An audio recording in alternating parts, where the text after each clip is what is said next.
Hi everybody. Hello. I hope you're having a good day. Happy Friday. I do have a video that I made between the last one and this one, and for some reason it won't upload. So either we will have videos out of order, or maybe I'll have trouble uploading this one too, and then you will never notice the difference. Or maybe I'll just skip that last one and just you get this one and that's it. I'm headed for my checkup with my doctor, and I got an email that notified me he is retiring. I trust that the person who is taking over his practice is somebody I will like, because I don't think he would pick a jerk. I just don't see that as a feature of his style, that he'd go like, I'm out. He's been my friend's doctor for a zillion years, and he was her parents' doctor. So, generations of this one family. So when he made the move, he reached out to her personally. I got the general email blast, but she got a personal message from him. So that's the kind of person he is, that he cares about his patients. And I get it, because I care about my clients. I have a personal investment in who they are and what they're trying to achieve. And if I can be part of that success, then I'm very happy to do that. So just random announcement. It's getting a little warm, and I have done something in the last couple weeks which is a little weird, but I'm kind of liking it. I have been eating salad for breakfast, like leafy green salad. So this morning I had a Chinese chicken salad from the Nosh in Beverly Hills. I like theirs because it's not really sweet. It's a little sweet. Obviously, it's got oranges in it. But sometimes, you may as well just pour table syrup over everything. Yeah. But I don't feel that way about this particular salad. And last week I had a Cobb salad for breakfast. I know it's really weird, but the idea of eating something hot is revolting to me on a hot day. And I've got my eye on you, sir. What are we doing? I'm gonna jump in front of you because you are weird to me. So weird, but I can happily recommend it. It's a good refreshing choice. And then I had this conversation with my roommate. I've been craving cocktail de camarón, shrimp cocktail. But if you're not from LA, or you're not familiar with the Mexican version, the shrimp is in the sauce. It's not arranged neatly around a bowl, and there's no dipping. It's in there, and the sauce is usually usually a combination of ketchup and clamato, which sounds horrific. It sounds horrible, Reminds me, I had these neighbors that entertained all the time, and they had these this meatball dish that they would serve. And the meatball, it was in a crock pot, a hot pot, in a sauce. And they told me later the sauce was Heinz chili sauce, which I guess is a ketchup with chili peppers in it, and grape jelly. And if I'd seen that in the Ladies' Home Journal, I would have just kept on trucking. But it was quite delicious. I mean, I don't put grape jelly on anything, but grape jelly and meatballs. It was good. So, cocktail de Cameron is clamato and ketchup, and usually diced onion, diced cucumber, and diced avocado. And the weird part is they serve it with saltine crackers. And normally when I get it, there's also corn chips, Mexican restaurant corn chips. I do actually interchangeably use the corn chips and the saltines. And I'm going to say it's really better with the saltines. You just scoop some of the little shrimpies out with all the little veggies, And then there's a giant cup of sauce when you're done. I guess you could throw some tequila in there and drink it, but that seems a little extreme to me. Just shut up and eat your shrimp. But this is, so I'm talking about, I was just really craving the shrimp cocktail. And my roommate looked at me like I had two heads. He's like, not in this kind of weather, I would never. Really? It's a nice, cold, refreshing dish? No. I mean, he was so adamant about it. Now, here's the thing. He's from Strongsville, and Ohio, which is outside of Cleveland. My dad was from Strongsville, and so all of his relatives were also from Strongsville. There is a streak of stubbornness, of definitiveness. There's a Strongsville personality. The way my roommate told me that shrimp cocktail is not appropriate on a hot day had that Strongsville kind of pepper on it. I honestly am very curious. Am I the weirdo here? I mean, I can understand not wanting something on a hot day, but the vehemence with which this got pushed back was a little strong. I'm not saying he's wrong for thinking shrimp cocktail is definitely off the list of options, but I was left feeling like I was wrong for having it on my list of options. Thoughts?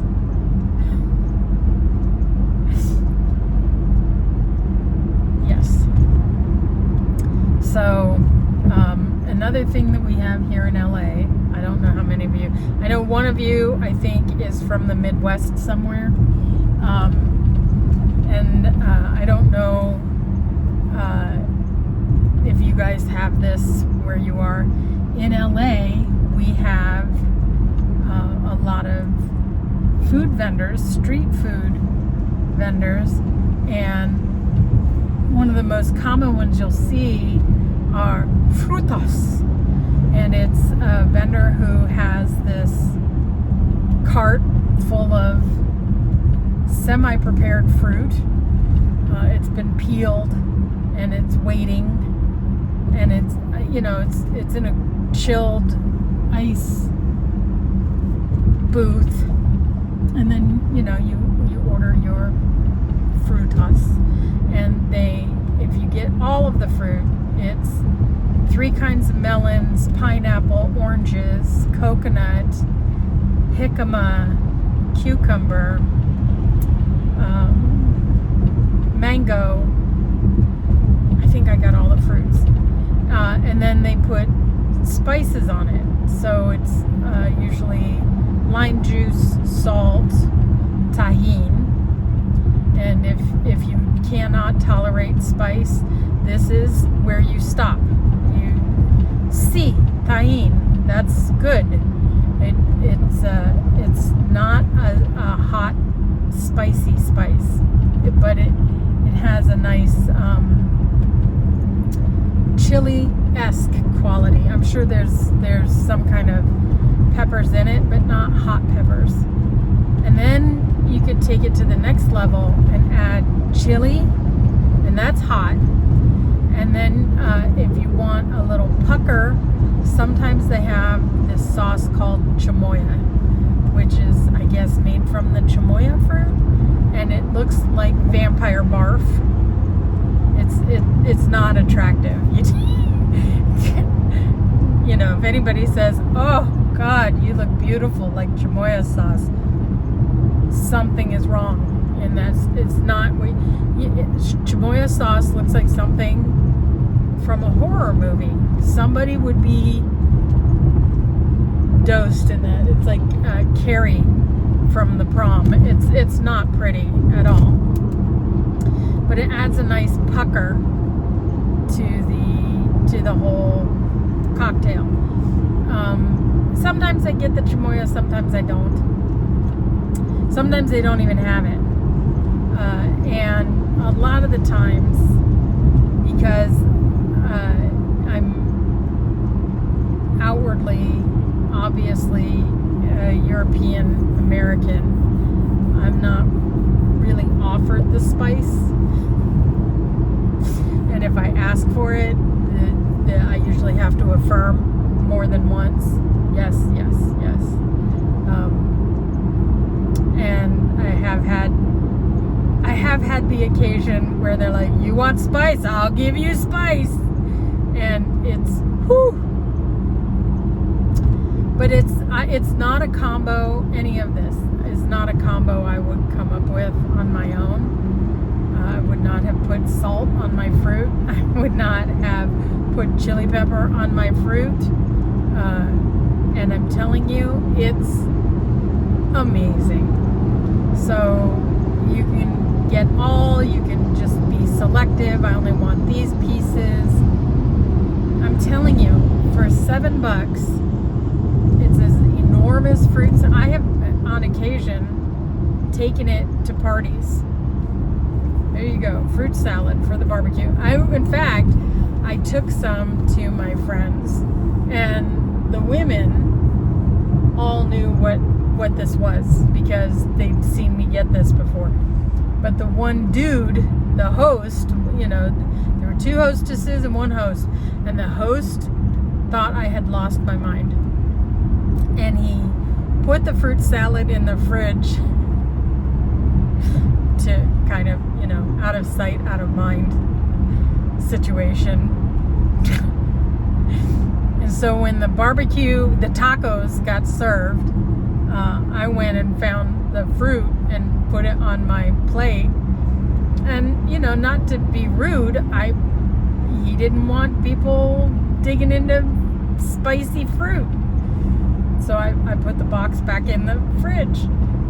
And the person who discovered the fruit and put it out on the table was the dude. He was won over. Yes. And so kudos to him for being open to something new. Also, kudos to him for being honest about what the hell is this. I would much rather deal with skepticism than deal with bless your heart. So, I like an open conversation. And, it also lets you know, don't do that again. If you can't win somebody over and it's not a big deal, then okay, here's a line. We're not going to go here again. I remember It was the 1970s. Come back with me on a trip.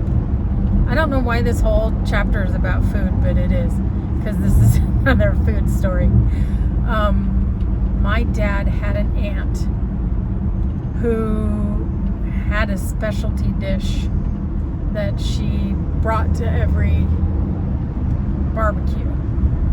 And I think, and you know, food historians will know if I'm wrong, I think that the Rice Krispie treats were invented in the 70s, and Aunt Seal that was her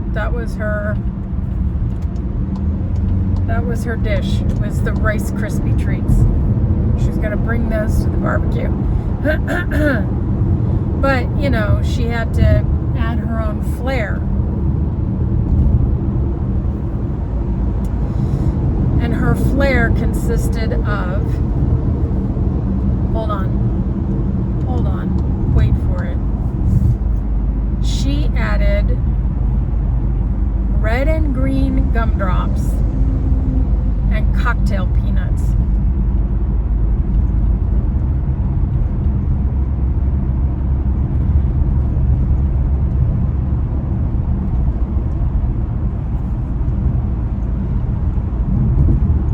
I do not have a good memory of this combo. You know, and here it is, you know, deep in the summer, and we've got Christmas gumdrops, and the cocktail peanuts are really what, that was a bridge too far, really. No. And the thing is, I remember my grandmother, she was a very well-regarded cook, and she was famous for her pie. And I remember one time she made apricot pie, and I took one bite out of it. I was like 3 or 4 years old. I took one bite out of it, and no, I noped out so hard. It was a harsh flavor, and I was not going to eat any more of it. I can still taste that bite of pie now, and I can tell you I haven't had anything that great since. I've had pie, I've had good pie, but yeah, Grandma had a way. The flakiness and I also remember she made chicken salad. This is also in the 70s. Chicken salad, and it had diced avocado in it. And avocado is such a rare thing. We're talking about Strongsville, Ohio, in 1971. It's not a common ingredient. And oh my God, I loved that chicken salad, and never had it again. I don't even remember all the components in it. I was so little, but I remember loving the avocado in particular. And I seem to recall, avocados are expensive now, but they're kind of ubiquitous. You could go anywhere, nobody's going to think anything of it. But a suburban area outside Cleveland, my grandmother's land was like acres. She practically had farmable land. It was rural. Apparently it's all built up in condos and strip malls now, but at the time it was not. So yeah, I don't know why I'm talking about all that, except I was very happy with my breakfast this morning, my weird Chinese chicken salad breakfast. I don't know if you guys have any summer foodie stuff that, I'm in charge of potatoes. I'm very good, shocker, Could I look more Irish? I'm so Irish, I have Irish citizenship, right? Could I look more Irish? I know my way around a potato. And so at Easter, if they make the ham, I make scallop potatoes. At Thanksgiving, Christmas, I make the mashed potatoes. And it's summertime, and it's potato salad time. And this is what is requested of me for gatherings, is me and my potato dishes. I do not have a feel for chicken. I don't really enjoy chicken. If anything's gonna give me a problem, it's gonna be chicken. Me and chicken, it's a game of Russian roulette, really. But potatoes, shut the front door. You ask for a potato dish I've never even had, I will be able to make the hell out of that potato dish. I have a good, strong feel for potatoes. I don't eat very much of them now. I allow myself a bite now and then. But, that's not really a strong choice if glucose control is your focus. So, yeah. And then what is it that French fries, eating French fries has commercially prepared fast food French fries has the same impact on your health as each French fry is as bad for you as a cigarette. Oh, I could take down some French fries. Oh my God, are you kidding me? Easy. Wow. Yikes. The one that I'm really focused on, though, is seed oils. And there are a lot of them. How do you not eat seed oils? Well, you make your own food is basically the answer, because it's in everything and it just tears your gut up. Interesting. Yeah. I did not know this was going to be an adventure in food. I really didn't. I have other things going on in my life, for sure. But I definitely have some opinions about this subject. So one of my big focal points, I think I've told you, is I need to get out of the house. I need to go see people. I need to be around other human beings, because I really stayed locked into the lockdown mentality, and that kind of isolation isn't healthy, and that's why they use it as a punishment in prisons. They stick you in isolation, and because it's unpleasant. Well, you can. I'm not saying all hermity moments are bad. There's some benefit to turning inward and taking stock and being, forced to look at your own shiz. That's for sure. But the pandemic was 5 years ago. Hello? It's really... That's enough. That's enough. It's time. So I have lunch scheduled for tomorrow with a friend who I see, in recent years, maybe once a year. This will be twice this year I've seen her. She's very, very funny. I like her. She used to write for SNL. I like her so much. And we have this weird situation where we know a lot of the same people, but it's not like, it's not like were working from one friend group. That makes sense. St. Elmo's Fire, they all knew each other. They were all friends, right? They were a group. Or there's that movie, The Group. They all knew each other. That's not the situation. The situation is, I had a person who was a client, and that person was a friend of hers, and that client, it got married at a big fancy house, and she knew the person who owned the big fancy house. The intersections of our people space are so interwoven that it was weird. The weirdest part was that we didn't know each other.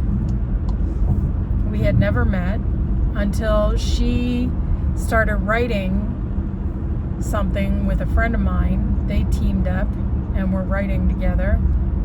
Hello, so weird. And then we wound up, that's how I met her. And then she needed some help with some bookkeeping. It turns out she doesn't need a bookkeeper. She is on her stuff, which,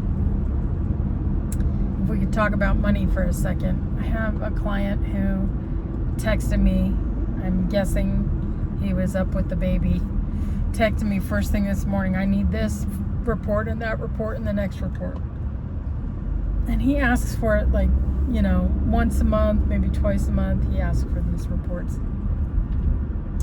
And of all my clients, his company has the most steady, stable growth. He is also the only one who regularly checks the P&L, the profit and loss statement, and looks at it in different iterations, right? So he's aware of what the money growth situation is. He's able to make a plan because he's monitoring. He doesn't fuss at me about any of it. I'm not asked to explain anything. Why is this like this? I've got other clients who really just bump along, but he is the only one who looks at his P&L multiple times during the year. The rest of them get their P&L and hand it off to their CPA.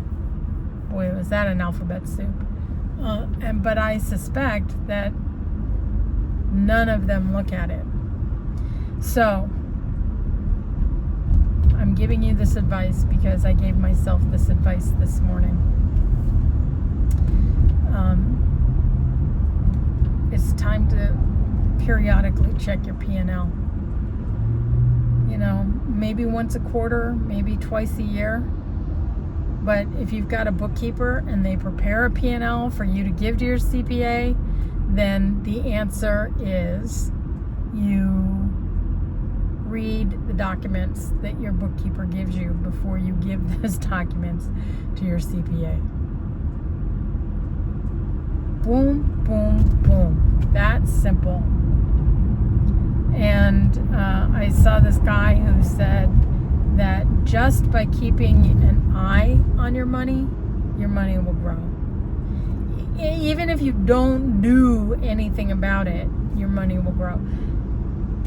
I think it's a little more sophisticated than that. I think by looking at your money, you start to understand, did I really eat out that much last week?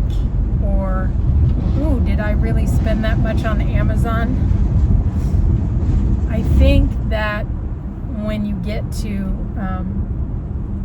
it triggers you to work from another piece of knowledge. You're not just making it up as you go along. It's much more,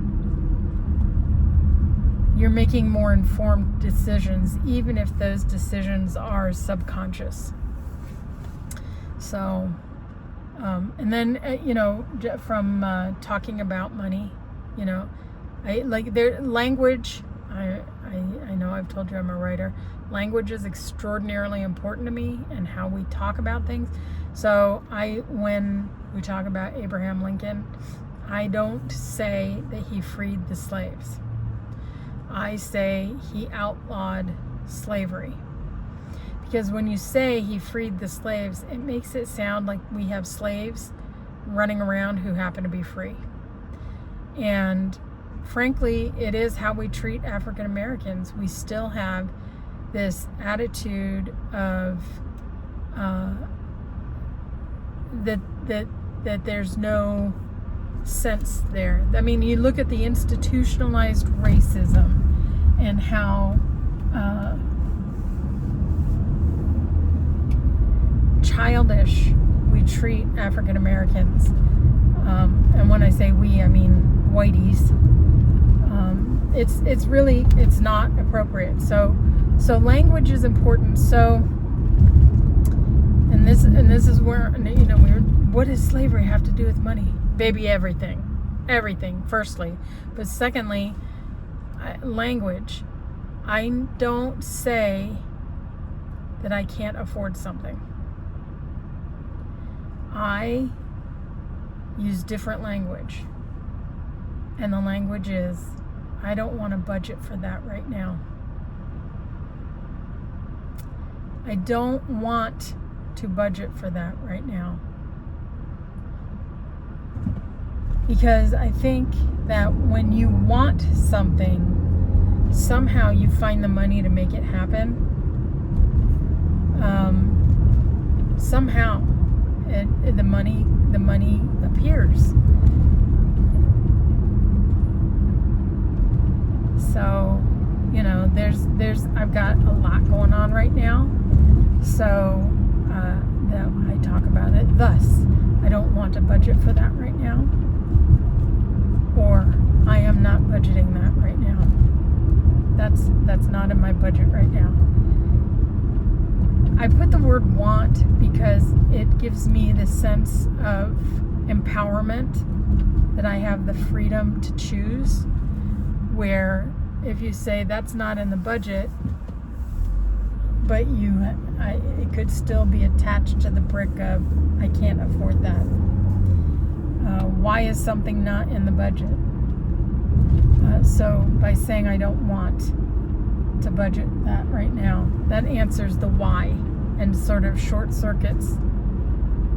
Because there's so much of how we think about things that's automatic, it's habituated, it's subliminal, and it's there whether you like it or not.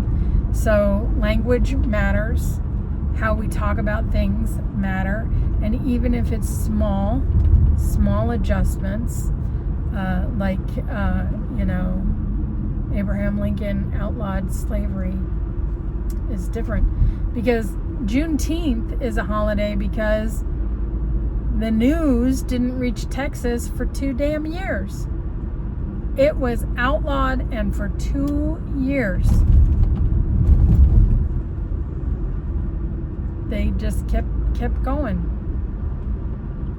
and kept their slaves. And it's so no, the Emancipation Proclamation doesn't free the slaves.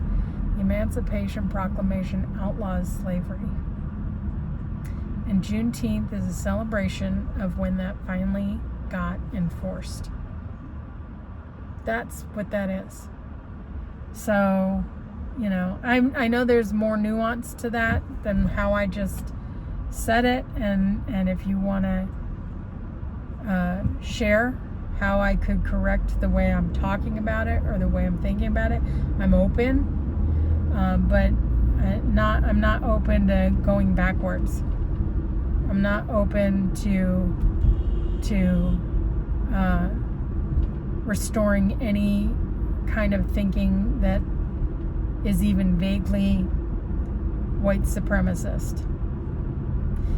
And as a white person, you have to be aware that so much of what we say and do, and so many of our social contracts, are so deeply embedded in the way things have been done, that changing it or confronting it is very challenging because so much of it is automated. So the hermit years are good because they allow you to confront your internal automation. Where are things just being phoned in? And my quest for social enlivening is about taking those new habits of thought and putting them in action, and finding other habits of thought that can be adjusted. So that's my quest right now, and we'll see how it goes.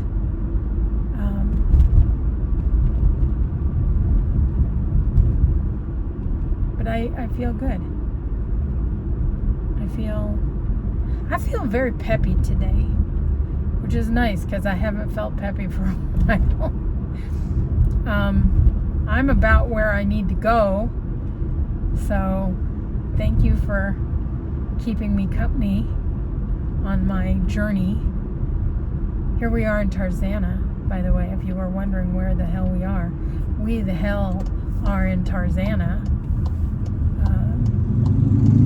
which is named for Tarzan, literally. The post office has a whole thing about Edgar Rice Burroughs. I guess he lived here. And there's something about a swimming pool. They've got a whole mural about it on the, or they used to. God only knows if that post office is still open. But yeah, so I'm gonna make my left turn. When the light turns green, I'm gonna go in, see the doctor, and have him say, "You're great." And then that's it. And then I get to go home and go to work. I got a lot to do today. I got a lot to do, always. I hope you have a lot to do. I hope that you have enjoyment of your life, that you have good summer plans, you have a good weekend.